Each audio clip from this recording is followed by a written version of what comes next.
vocês, no início, não se declararam abertamente, né, um movimento de apoio ao bolsonarismo. Foi mais um movimento, eu acho que talvez no segundo turno, né, que isso se consolidou da eleição de 2018.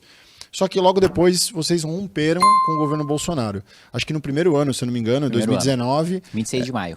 Vocês já manifestaram um rompimento. Depois você apresentou uma lei, projeto de lei da ABIN, né, que tentava proibir, né, que os agentes se aproveitassem das leis de inteligência. Não sei se eu estou correto, mas é mais ou menos isso. E o que talvez...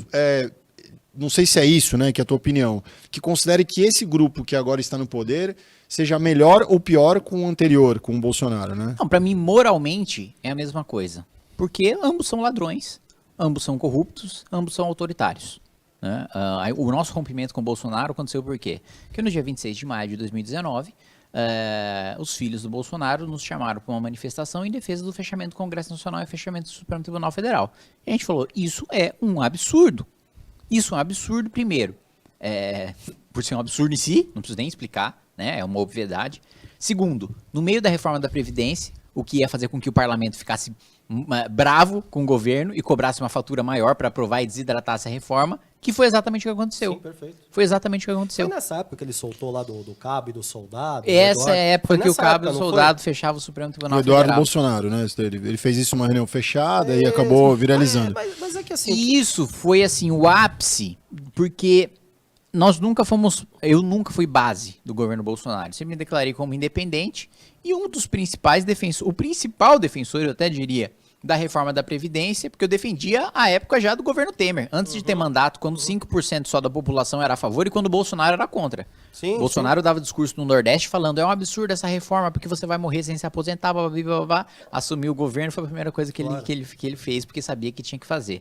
Assim como a Dilma, quando estava no segundo mandato, e o próprio Lula defenderam também a reforma da Previdência enquanto estavam no governo, aí depois todo mundo votou contra, porque a batata quente popular, já não tá no seu colo, né? Claro. Então é uma grande hipocrisia de todos os lados. Acho que o governo Lula, se não me engano, fez uma pequena reforma, acho que no primeiro ano do governo. A primeira coisa que o governo Lula fez foi a reforma da Previdência, que foi o que gerou o PSOL, a dissidência do PSOL. Né? Desembarcaram. Da Luiz Helena, isso. Mas continuando, né? A gente rompeu no dia 26, mas antes disso, eu vinha defendendo a reforma da Previdência e tal, e fazendo críticas, eu falando com o presidente Jair Bolsonaro e eu falando com o ministro Paulo Guedes, falando, gente, não dá para o presidente dar uma entrevista falando que se ele pudesse ele não faria reforma, isso atrapalha.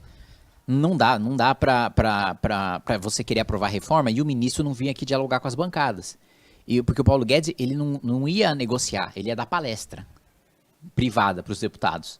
Ele vinha com um tom professoral se colocando assim, gente, teve uma grande aliança social-democrata que governou o país, agora uma aliança liberal-conservadora está governando, e então, de acordo com o Popper, na sociedade aberta e seus inimigos e tal, aí os deputados, Ele foi uma grande decepção do MBL, o Paulo Guedes? Foi, nós chamamos ele para o nosso Congresso Nacional, o sujeito foi, antes dele assumir o cargo, mas depois da vitória do Bolsonaro, foi aplaudido e etc., e quando assumiu o cargo, se demonstrou absolutamente incompetente, né? Porque ele não se dispunha a fazer um dos principais papéis do ministro no caso da Fazenda, da Economia na época, né? Que é fazer as propostas avançarem no Congresso Nacional. Mas isso daí você acha que não foi justamente pelo fato do governo estar muito atrelado ao seu líder? Não, eu acho que é a incompetência do próprio ministro, porque primeiro, como eu falei, durante a reforma da Previdência ele não queria negociar, ele queria dar palestra, o que fazia com que os deputados ficassem com raiva dele, em vez de quererem apoiar a proposta dele. Porque ele não queria explicar a proposta, ele não queria munir os líderes partidários. Uma certa arrogância, talvez. É uma arrogância. Me siga, né? Ele não queria munir os parlamentares de argumentos para eles levarem para suas bases eleitorais, etc e tal. Não, ele queria dar uma palestra para mostrar que ele era um intelectual. E isso deixava, claro, os parlamentares muito irritados. Você acha que ele atuou um pouco... Ainda estou estimulando porque é uma pauta que você conhece bem, a parte de economia é algo que você trabalha bastante no mandato.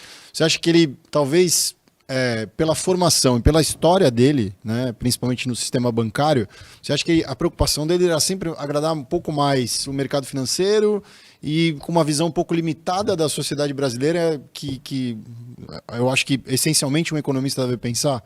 Não, eu não acho que foi uma questão de querer agradar o mercado financeiro. Eu acho que a questão foi ele sair da iniciativa privada e ir para o setor público achando que fosse igual. que ele manda, a galera obedece e acabou. Mas é estranho agora ele retornar para o setor privado, para o mesmo operador, vamos dizer assim, né? Eu acho que é estranho por isso, assim, é mais ou menos como a gente vai chegar lá, né? Mas com o movimento do Moro, né? O Moro foi um símbolo de um período que vocês surgiram, né? Como um cara que né, o cidadão que talvez cidadão que eu digo que talvez não tenha tanta profundidade política, viu uma esperança, né, no julgamento. Sim, combate à corrupção, mas assim, a partir do momento que o Moro aceitou o cargo no governo Bolsonaro, eu vi muita gente também mudando de opinião. Talvez, e eu estou tentando assim ser o mais isento possível. No sentido de não emitir uma opinião pessoal sobre o que eu acho, mas eu acho que é um movimento político, de análise política, né?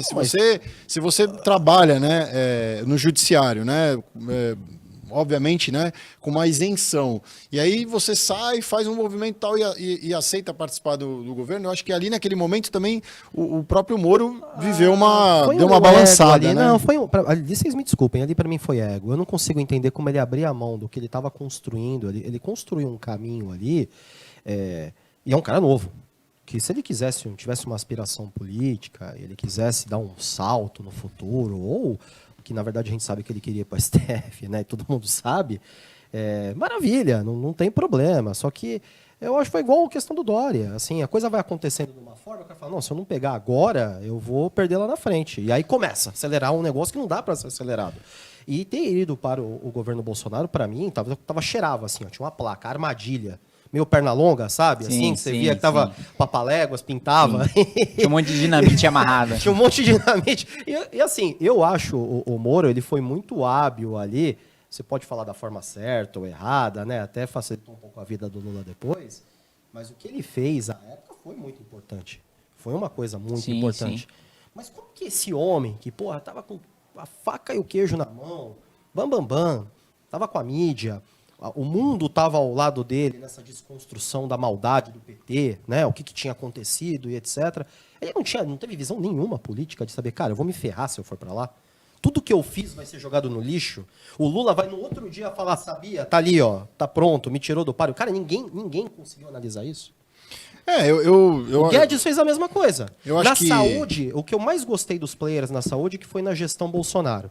Trocamos de ministro quantas vezes da saúde? 5? Não foi tanta coisa assim. Não, acho que a educação foi mais. Educação que foi 5. Não, mas na saúde foram 4. O Pazuello foi o último, não foi? Se eu não me engano. Saúde, Mandetta, Pazuello, Queiroga. E 2 convites. Não, teve um que ficou pouco tempo. Um mês, acho que é Nelson, né? Isso, 4. Foram 4. E fora os outros convites. Foram chamaram 4. Outras pessoas, outros players. Por que você acha que apareceu tanta gente, olhou o negócio e falou, nem ferrando? Porque sabia que... Armadilha. Porque o sujeito não ia ter autonomia na pasta, né? É óbvio, ia ser o Pazuello. Como eu acho que o Paulo Guedes foi, de verdade, pode ser um puta do economista, um cara sensacional e tal, mas pra mim foi usado. Pra mim ele se submeteu a uma agenda que não era dele. Não, pra mim nos 2 primeiros anos de governo ele tinha poder e tinha autonomia pra implementar a sua agenda. Depois ele foi sendo desmentido, né? Às vezes dava uma declaração, logo depois tirar a autoridade dele. Aconteceu isso várias vezes também. Não, o problema é que é o seguinte, ele mesmo tirou a própria credibilidade, porque depois da reforma da Previdência ele falou, vou mandar a tributária semana que... Primeiro assim, ele falou, a Previdência passa no primeiro semestre. Isso pra mim foi um tiro no pé absurdo.